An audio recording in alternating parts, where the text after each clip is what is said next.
Now I'm going to tell you about riding around the big trucks over here in the US and Canada, the 18-wheelers, the lorries, the big rigs.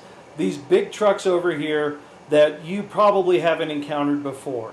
They are larger over here. That's because we have much longer distance to go and big, wide, open roads and big spaces to cover. So they are bigger than what you're used to. It's not uncommon to see a truck with not just one trailer, but 2 or even 3 on interstates in certain places. So they are bigger and they're heavier, so they do take longer to slow down or stop and maneuver. So keep that in mind, okay? Something else that's different over here than the rest of the world is they are not restricted to speed.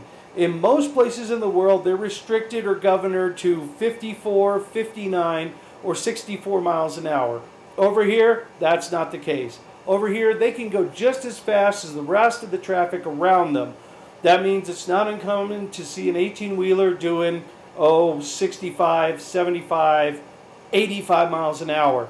They can go just as quick as everybody else. So don't count on them not being able to go faster, all right? Also, something you need to be aware of is when we are going up and down hills around them. When we're going up hills around them, they will be going slower. They'll be in the right lane, and because of gravity, and it takes a lot of energy to get up that hill, they're going to be slowing down. You'll probably see them doing 55, 45, even 40 miles an hour going up that hill. If their hazard indicators are on, that means they're less than 45 miles an hour. So keep an eye out for that, okay? So they're going to go slow up that hill, but when they get to the top of the hill and start coming down the other side, the opposite happens. They speed up, and oh boy do they speed up. They get going upwards of 65, 75, all the way up to about 90 miles an hour because they're trying to use gravity to their advantage to accelerate and to try and get up enough energy so that they have enough to go up the next hill if there is one. So they'll get moving going downhill. Don't be surprised when you see one going real quick down a hill, okay? So keep that in mind. Also, when we're around these trucks, when we need to overtake them, we need to overtake them as quickly and as safely as possible. So we'll move over into the overtaking lane, and then we're going to wait for the lane in front of us to be clear. We do not sit by the side of any of these trucks. Couple of reasons. One, there's a lot of wind draft coming off of them, vortexes around the wheels, wind coming from underneath, so they can have quite a bit of wind vortexes beside them if you're stuck beside them. Okay, so we don't sit beside them. The other reason is that some of them do have blind spots. They're not going to see you, so don't sit beside them. We're going to make sure the lane in front of us is clear before we go past one. Once we get past it, we're also going to make sure that before we get over, there's extra room behind us because they take longer to slow down, and there's also room for the motorcycle or the vehicle behind us. We want to make sure that they can get over as well too. So make sure to leave a little extra room than you're used to if you ride alone.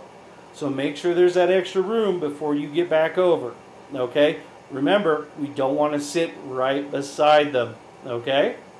Another thing is that on the interstates, which is where we're going to encounter them most, there's going to be a bunch of them. Everything in this country moves by truck. Everything. Okay? So when we go, and there's a whole line of them ahead of us in the right-hand lane, we're going to get in the overtaking lane, and then we're going to go faster than they are, and we're just going to try and get by as many of them as possible. Now, when they're passing you, you get a big wind draft off of them because they build up a pressure wave of air in front of them, and if they're passing you, it's going to push you around a little bit. Okay? Just stay in your lane and just be prepared for it. But it's easier and safer if we just get in the left-hand lane or the overtaking lane and they're going about 5 miles an hour faster than they are. Then when we do that, there's less of that pressure wave and it has minimal effect, if none at all. So it's usually safer to get in the left-hand or overtaking lane and to be going about 5-10 miles an hour faster than they are. It's a lot safer and a lot easier. And then all we got to do is get ahead of them and then get over in time for our exit. We got to find a gap big enough, but that's the tour guide's job.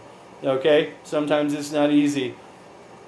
Another thing to remember is that when we are around them, if there is a crosswind, okay, there's a crosswind that when they pass you or you pass them, that crosswind is going to disappear and it's going to make you wobble a little bit. Don't worry about it. You'll get used to it, but it will make you wobble just a little bit, okay? Just be ready for it if they're passing us or you're passing them and there's a crosswind. That's about it for being around them. Don't be intimidated by them too much. If you need to move over a little bit when we go around them or they go around us, not a problem. Just go back to your spot in the group when we're done. But don't be too intimidated by them. Give them a little bit extra room and give them the respect they deserve. Okay? So that's about it for riding around the big trucks over here.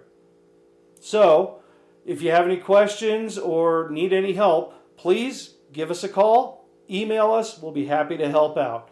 Until next time, remember, keep the rubber on the road, the shiny side up.